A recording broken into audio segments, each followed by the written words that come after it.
বাজান রে, দেখতে দেখতে আমার ছোট্ট বাজানটা কত বড় হয়ে উঠছে। এই তো সেদিন এলি আমার কোল জুড়ে। জানিস বাজান, 9টা মাস অসুস্থতার সাথে যুদ্ধ করে তোকে আমি পেয়েছিলাম। তুই আমার অনেক স্বপ্ন সাধনার একটা বাজান। জানিস বাজান, তুই যেই 9টা মাস আমার পেটে ছিলি, আমি অনেক অসুস্থ ছিলাম। ঠিক মতো খেতে পারতাম না, ঘুমাতে পারতাম না। মাঝে মাঝে তুই পেটে লাথি দিতি, পেট অনেক ব্যথা করত।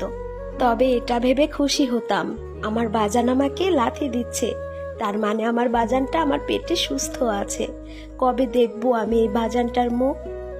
জানিস বাজান, আশেপাশে সবাই বলে ছেলেরা নাকি বড় হয়ে বাবা মাকে খাবার দেয় না, বৃদ্ধাশ্রমে রেখে আসে, বোঝা মনে করে। কিন্তু এই কথাটা সত্যি হলেও আমি বিশ্বাস করি না। আমার